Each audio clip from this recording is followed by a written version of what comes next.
ঢেঁড়স এইভাবে রান্না করলে অনেক মজা হয়। আজকে ঢেঁড়সের পেঁয়াজি করতেছি কই মাছ দিয়ে। প্রথমে আমি ঢেঁড়সগুলো হলুদ লবণ দিয়ে ভালোভাবে ভেজে নেব। এইভাবে রান্না করলে অনেক মজার হয়। যারা ভেন্ডি খেতে চায় না তারাও খাবে। সুন্দর করে লাল লাল করে ভুজিয়া রান্না করলে অনেক মজার হয়। সুন্দর করে আমি লাল লাল করে ভেজে নিয়েছি। হলুদ লবণ দিয়ে ভালো করে ভেজে নিয়ে প্রথমে আমি তেল দিয়েছি। তেলে আমি একটু কালো জিরে ফোড়ন দিয়েছি। কালো জিরে ফোড়ন দেওয়ার পর আমি পেঁয়াজ রসুন চিটা করে দিয়েছি। পেঁয়াজ আর রসুন ভেজে নিয়ে আমি সুন্দর করে লাল লাল করে ভেজে নিয়েছি। তারপরে এখানে দিয়ে দিব হলুদ গুঁড়া, ঝালের গুঁড়া, আদা বাটা, জিরা বাটা, ধনিয়া বাটা। তারপরে বাটিটাকে সুন্দরভাবে ধুয়ে নিয়ে মশলা কেটে কষিয়ে নেব। কষিয়ে ভালো করে তেল ছাড়া অবধি ভালো করে কষিয়ে নিতে হবে। কষিয়ে নেওয়ার পর এখানে দুটো তেজপাতা দিয়ে দেবো। দেখুন অনেক সুন্দর করে কষিয়ে নিচ্ছি। কষিয়ে নেওয়ার পর আমি এখানে ভেজে রাখা ভেন্ডিগুলো দিয়ে দেবো।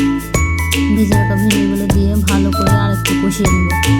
একটু জল দেবো, দিয়ে সুন্দর করে কষিয়ে নেব। এইভাবে রান্না করলে যারা বাড়িতে খায় না তারাও খাবে, অনেক মজার হয়।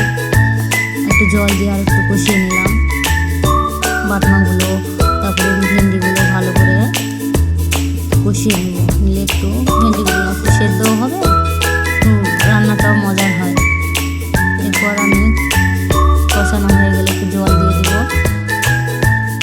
পরিমাণ মতো জল দিয়ে দেবো। দিয়ে ঢাকা দিয়ে দেবো। ঝোলটা ফুটে উঠলে এখানে আমি ভেজে রাখা কই মাছগুলো দিয়ে দেব। কই মাছগুলো ভালো করে ঝোলের মধ্যে ডুবিয়ে নিয়ে আবার ঢাকা দিয়ে দেব। তারপরে দুটো কাঁচামরিচ চিরা ঝোলের মধ্যে দিয়ে দেব। এতে ফ্লেভারগুলো ভালো হয়, ফ্লেভারের গন্ধও ভালো আছে, রান্নাটাও টেস্ট হয়। ঝোলটা ফুটে উঠেছে। ঝোলটা এখানে ফোটানো শেষ হয়ে গেছে, ও রান্নাটাও শেষ।